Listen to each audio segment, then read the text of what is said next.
Welcome to PB Under 5. I'm Pastor Brandon, and it's my mission in these videos to provide you with biblically based content that will help you go to a greater level in your leadership. Today we're finishing up a series that we've been doing the last few weeks on the Gospel of John, and normally I was planning on kind of taking this out a little bit longer, but some circumstances in August are going to make it so that I need to cut this short now. But I believe I'm doing this because I really want to provide you with some great content. And today is going to be some great content as we're finishing up kind of a story of Jesus' leadership throughout this Gospel of John. And I know that as he says throughout the Gospel of John, over and over, Jesus talks about himself as the Son of Man, and he says over and over that when the Son of Man will be lifted up, he'll draw all men unto himself. And this moment in John in chapter 19 where he is finally lifted up, although it's not the way that the world would have thought, it was on a cross, a Roman torture tool that became his death, but it wasn't the end. It was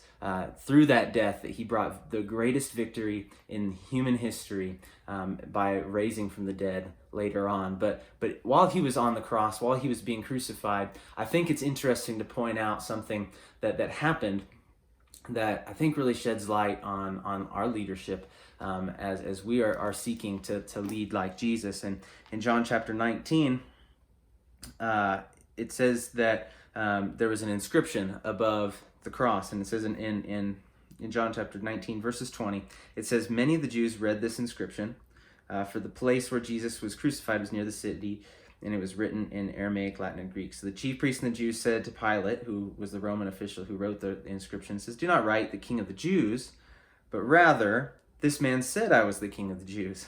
And Pilate answered, 'What I have written, I have written.'" And it's bad enough already that Jesus had an inscription above his cross that said that he was the King of the Jews, which was really more not a serious thing that Pilate said. It was more of a mocking as he was the Roman governor, he's saying, "Oh, this man who says he's the King of the Jews, I'm going to write King of the Jews over him, that I might show that Rome has much greater power than the Jews do." And then of course the Jewish leaders were upset by that, and then wanted him to say he said, "I'm the King of the Jews," because they didn't believe him either. And I'm sure it must have been, in the midst of all that, it must have been heartbreaking for Jesus as he's on this moment that he knows this is the greatest moment in human history. This is the greatest moment of his leadership, and no one respects him for it. No one understands him. No one is trusting in him as he is taking this step of leadership. And I know that sometimes that can be like for us when we're leading.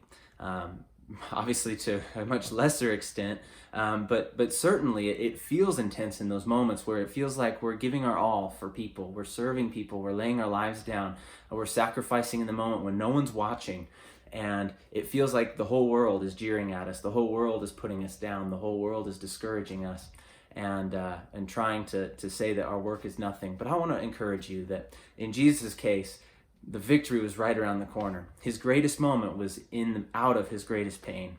And so I encourage you, if you truly are trying to do, as we've been talking about, leading like Jesus, putting your life down for other people, serving, loving people, your God is too good to let that go to waste. And so I believe that as you continue to be faithful in those seasons that are tough, that God is going to bring a resurrection, that the circumstances of your leadership and the people may not ever follow you, but God is going to do a work in you that's going to take you to a greater level in your own leadership. And so God wastes no trial, he wastes no discouragement, just like he didn't with Jesus. And so I want to encourage you with that today. And again, thank you so much for following these videos over the last few months. I hope they've been encouraging to you as I kind of sit back and consider kind of things for the future. We'll see if these videos will continue. I've enjoyed doing them. I just want to be able to provide the best things for you guys as well. And so if we're going to continue doing some videos, which we'll see, those will likely come out early October, or possibly as early as late September. But stay tuned, and we'll continue to hopefully provide content that will take you to a greater level in your leadership. Until then, we'll talk to you later.